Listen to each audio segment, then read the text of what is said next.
Is it really possible to target belly fat, or is that just a myth? Belly fat, also known as visceral fat, is a major concern for many people, and for good reason. It's linked to various health problems, including insulin resistance, type 2 diabetes, and cardiovascular disease. The good news is that a recent study sheds new light on whether or not we can specifically target belly fat, and today we're going to dive into those findings.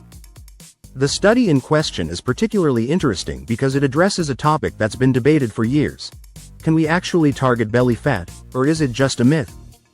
Many of us have tried various exercises and diets, hoping to shrink our waistlines and get rid of that unwanted fat around our midsection. As we'll see, the study's findings are quite revealing, and they might just change the way we approach our fitness and diet strategies. But before we get into all that, let's set the stage by talking about why belly fat has become such a major concern. In recent years, the emphasis on fitness and health has shifted towards more specific goals, like weight loss and body recomposition. And for many, the ultimate goal is to get rid of belly fat. Common misconceptions about spot reduction and the importance of overall fat loss have led many of us down the wrong path. We've all heard the advice, do more crunches, and you'll get a six-pack. But the truth is, it's not that simple. And this new study helps us understand why.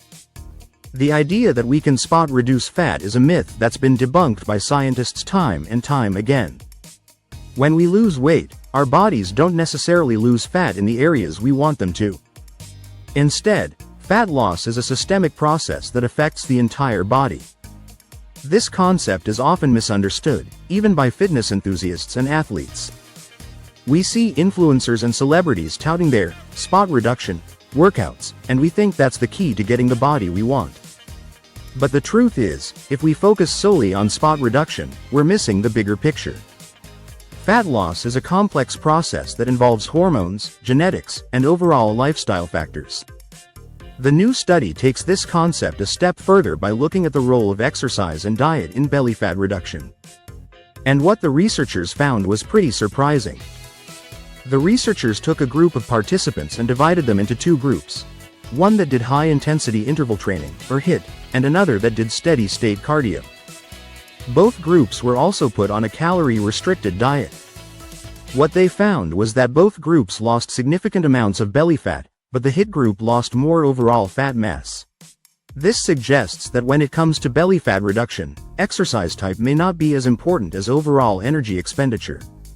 Another interesting finding was that the study participants who lost the most belly fat were the ones who also lost the most overall body fat. This reinforces the idea that spot reduction just isn't possible. The researchers also looked at the role of diet in belly fat reduction and found that a calorie-restricted diet with a high protein intake was most effective. As we saw, the study's findings are pretty revealing, and they challenge some common misconceptions about spot reduction and belly fat loss. So, what does this mean for our fitness and diet strategies? First and foremost, it means we need to focus on overall fat loss, rather than trying to target specific areas. This might seem counterintuitive, but the truth is, the most effective way to get rid of belly fat is to lose weight overall. And the best way to do that is through a combination of a healthy diet and regular exercise.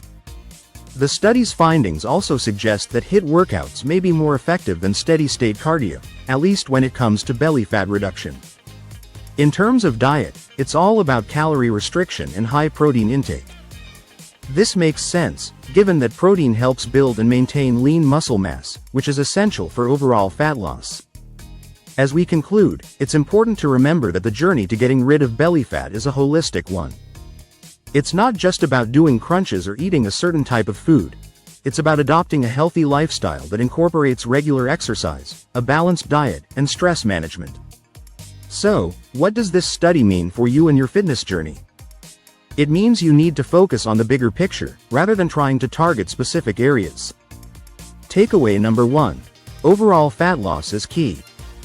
Takeaway number 2. HIIT workouts may be more effective than steady-state cardio. And takeaway number 3. A calorie-restricted diet with high protein intake is the way to go. Thanks for watching, and I'd love to hear your thoughts on this topic in the comments below.